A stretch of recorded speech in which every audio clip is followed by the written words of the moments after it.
अस्सलामुअलैकुम my YouTube family members, कैसे हैं आप लोग। उम्मीद है कि सब लोग खैरियत से होंगे। आज व्लॉग जो है वो बस कोई एडिटिंग नहीं होगी, बस आपसे बातें होंगी और जल्दी जल्दी से बातें होंगी। यहाँ पर बैठ जाऊँ तो बातें करेंगे आपसे और फ़ौरन जो है वो अपलोड करेंगे, क्योंकि रात को जो है वो बिल्कुल भी कल की कोई रूटीन नहीं बना सकी मैं, क्योंकि कल जो है वो तबीयत बहुत ख़राब चल रही थी और जो है वो बस ऐसे ही था। फिर डॉक्टर के यहाँ भी गई थी अपने हस्बैंड के साथ। बस बहुत जो है ना वो दम घुट रहा था, अजीब सा फीलिंग हो रही थी, सर इतना भारी इतना शदीद हो रहा था। मे भी शायद नींद पूरी नहीं हुई थी या क्या हुआ था ऐसा।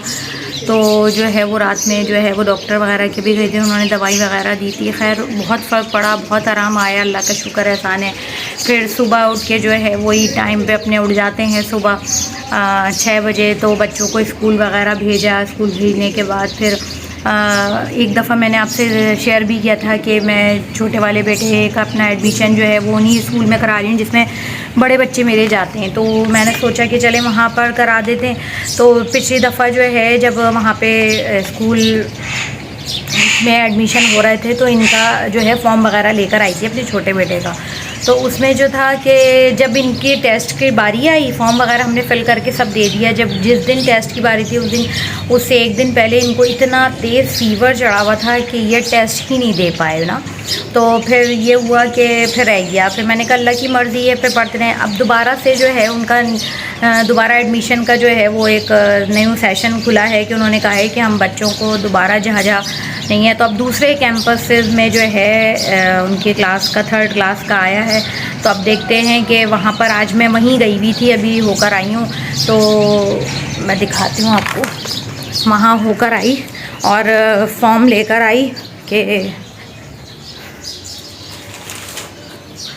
फॉर्म वगैरह लेकर आई हूँ मैं। अब वो फिल करके देंगे। अब देखते हैं इनका जब टेस्ट होता है तो इंशाल्लाह ये क्लियर करते हैं इन्हें। ये उनका फॉर्म वगैरह फिल करके और फिर इंशाल्लाह कराने की कोशिश करेंगे कि तीनों जो हैं वो भाई एक ही जो है वो स्कूल में हो। ब्रांच तो अलग होगी लेकिन ये होगा कि सिबलिंग्स जो है वो एक साथ पढ़ते हैं तो अच्छा रहता है। तो इसलिए सोचा कि एक ही स्कूल में कराएं। और स्कूल का एनवायरनमेंट भी अच्छा है, बहुत अच्छा है, इस्लामिक एनवायरनमेंट है, यानी कि बॉयज़ बिल्कुल बॉयज़ का ही स्कूल है और को नहीं है। और बच्चों को ये मुझे है कि इस्लामी इन्वायरमेंट देते हैं और इस्लामिक बातें बहुत सिखाते हैं, कुरानी आयत वगैरह बहुत सिखाते हैं। और इसके अलावा जो है वो नमाज़ वगैरह पढ़वा के भेजते हैं। ये सबसे अच्छी बात है कि ज़ोहर वगैरह की नमाज़ वगैरह की तलकीन बहुत करते हैं। तो माशाल्लाह अल्हम्दुलिल्लाह बच्चे जो है जब वो रूटीन में आते हैं, बच्चे देखते हैं कि हाँ भाई रेगुलर बेसिस पर नमाज़ हो रही है और जो है वो माहौल ऐसा मिलता है, इन्वायरमेंट ऐसा मिलता है, तो फिर बच्चा भी वही इन्वायरमेंट में इन्वॉल्व होता है। तो बस यही था। फिर मैं एडमिशन जो है वो इनका फॉर्म लेकर आई हूँ। अब देखते हैं क्या रहता है। और डिस्टेंस तो बहुत है लेकिन देखते हैं कि हो पाता है नहीं हो पाता, टेस्ट क्लियर कर पाते हैं नहीं पाते ये। और इनकी एज के हिसाब से असल हुआ ये था कि जिस स्कूल में कराया था तो उन्होंने जो है ना इनको पीछे लिया था, एक साल जो है ना पीछे कर दिया था। तो उस हिसाब से अच्छा इन लोगों का होता है, ये जहाँ पे मेरे बच्चे और दोनों पढ़ते हैं उनका होता है एक क्राइटेरिया बना होता है, बर्थ सर्टिफिकेट में देखा जाता है कि बच्चे की एज के हिसाब से जो है ना बच्चे को आप एडमिशन देते हैं। अगर बच्चे की एज जो है वो इस हिसाब से है, क्लास के हिसाब से, तो उसी क्लास में लेते हैं। अब जो है रैयान जो है वो 1 क्लास में पढ़ते हैं और इनकी एज आ रही है 3 क्लास की। हालांकि इनको 3 क्लास में भी होना चाहिए था, लेकिन जो है इनको जो है जब मैंने स्कूल में इनका प्रीवियस स्कूल में करवाया था तो उन्होंने 1 क्लास पीछे ही लिया था। तो इस वजह से इनका मसला है। अब मुझे जो है वो जम करानी पड़ेगी 2 क्लास, इनको 3 का जो है वो टेस्ट दिलवाना पड़ेगा। अब ये 3 क्लास में जो है ना वो टेस्ट देंगे, इंशाल्लाह क्लियर कर लें। अभी ये होता है कि छोटे बच्चे हैं, अगर एक आध जम भी हो रही है ना तो वो कवर कर लेते हैं बनिस्बत बड़ी क्लासेस के, कि अगर बड़ी क्लास में जाते हैं ना तो फिर वो बड़ी मुश्किल होती है।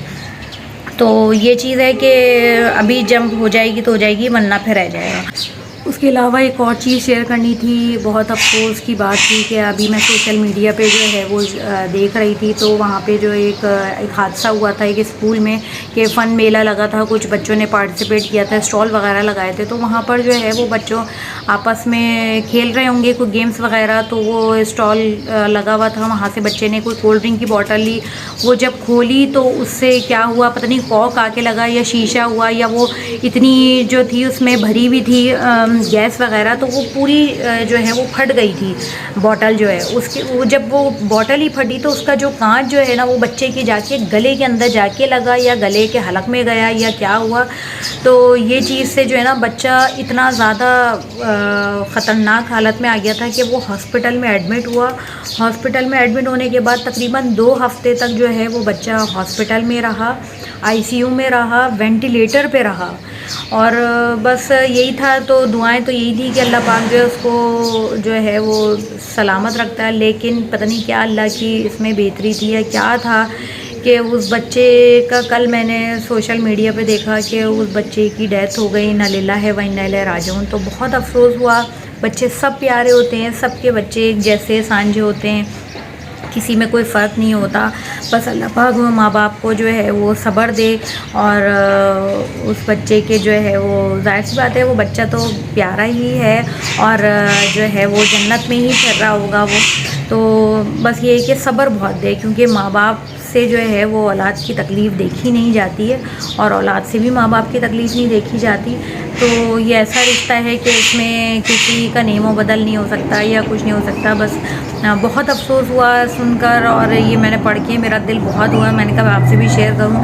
हम बच्चों को भेजते हैं अपने सेफ़ कर के, हम ये समझते हैं कि स्कूल में जाके हमारे बच्चे सेफ़ हैं, लेकिन जब ऐसी चीज़ें हुए तो बच्चों को बहुत एहतियात करवाया करें, माँ बाप भी और स्कूल वाले भी जो है ना। हर उनको चाहिए था कि हर स्टॉल पे जो है ना टीचर्स या वो खड़ी भी होती या कुछ ऐसा होता, लेकिन ये होने वाली बात भी थी। और हम तो ये कह सकते हैं, लेकिन जिसके दिल पर गुजरी होगी उसको ही जानता है कि माँ बाप पे क्या गुजर रही होगी। बहरहाल अल्लाह पाक उनको सब्र दे और जो है उस बच्चे के दर्जात बुलंद करे।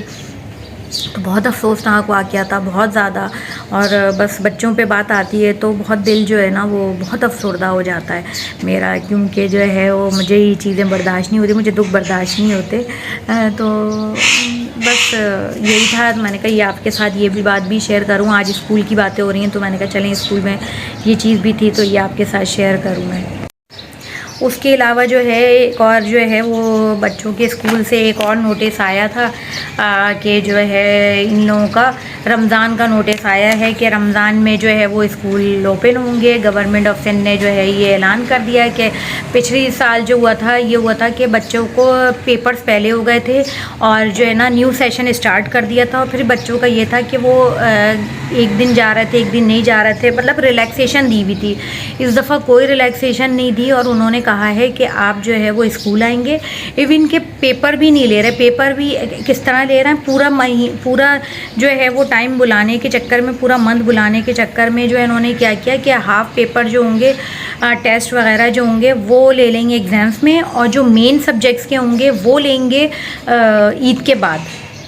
यानी कि पूरा टाइम जो है ना रमज़ान में स्कूल बच्चे जाएंगे और जो है ना पेपर की तैयारियां करेंगे, और आफ्टर ईद जो है इनके मेन पेपर जो होंगे इंग्लिश, उर्दू, मैथ, साइंस, इनके जो है वो पेपर लिए जाएंगे। ये जो है वो सिंध और गवर्नमेंट ने जो है ना ये एकेडमिक रूल जारी किया है और इसको फॉलो करना है। सब प्राइवेट स्कूल वालों को जो है वो फॉलो करेंगे।